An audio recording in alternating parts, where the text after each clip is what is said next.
Say. Bismillahirrahmanirrahim. How can I control my ego? It is getting harder and harder every day. I don't know what to do. I really want to improve, but how?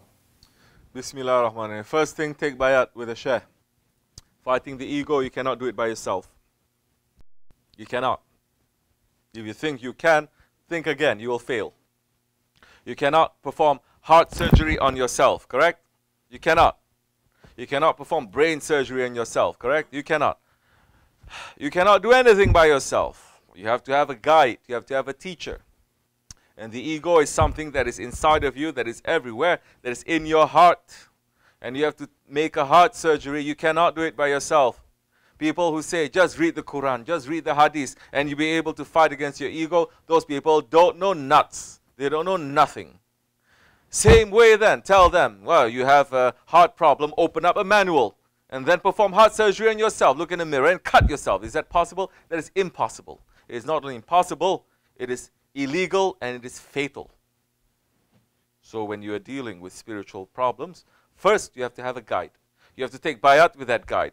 Make sure you choose a guide that is specialist for you to be able to, that is a specialist in dealing with matters of the heart, with fixing your ego. So many call themselves a guide. If you don't have a guide, take any guide. It's okay. But as then you move along to say what is for me, what is not for me. You want to control your ego? Have a guide. Take bayat with a Shaykh. The Shaykh then will work on you.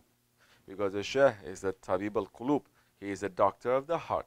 And he'll be able to take from his Shaykh, from his Grand Shaykh, from the Holy Prophet ﷺ, from heavenly stations to work on your ego, to work on your biggest enemy, to give you the bullets, to give you the ammunition, to give you the power to be able to deal with your ego slowly.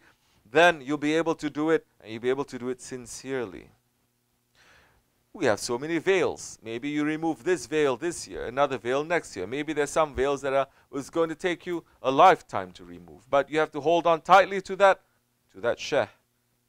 But it is important now, not just to take bayat and then to say, Shaykh, pray for me, and hoping, yes, for miracles to happen. It doesn't work that way too. As much as you put in, that much hizmat that you do, as much effort that you put in, that much help and madad and support will come to you.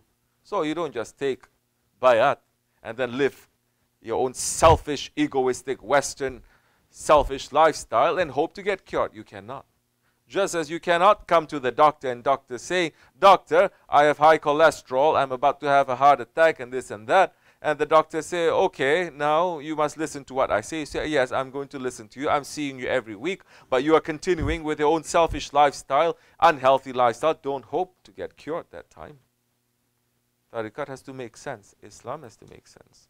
As much submission that you make to that doctor, that much cure is going to come to you.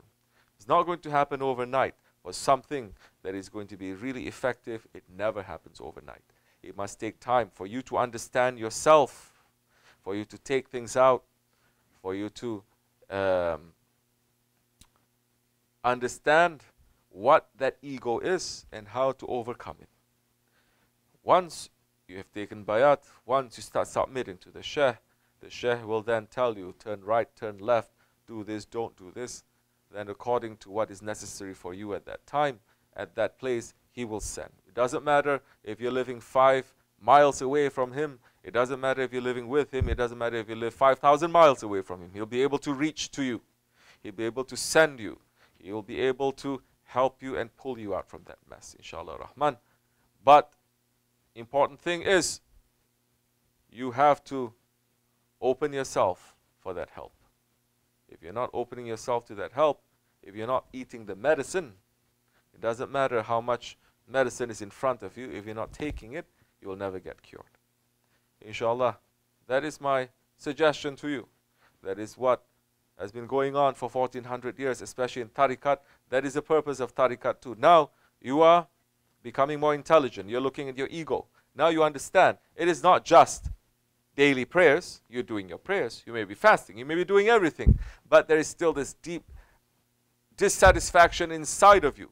there's still this confusion, there's still this selfishness, there's still this depression, there's still this, everything is muddy, everything is dark, everything is gray, everything is filled with sorrow. You're doing everything. Now that is the time when you say, I need more. And that needing more is say, I have to find the Prophet. I have to find the Prophet ﷺ, because by saying Muhammad Rasulullah, I will come to La ilaha illallah.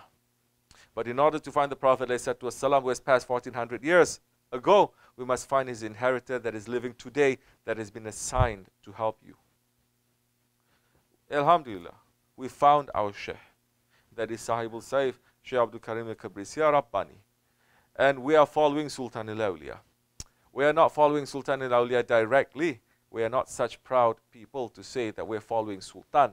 No, we're following one of his wazirs. And inshallah, we hold on tightly to his wazir that is with him, we will be with the Sultan, inshallah. That is also protocol. You cannot be with Allah unless you go through the door of the Prophet. So, that's what I have to say. Thank you very much. Say.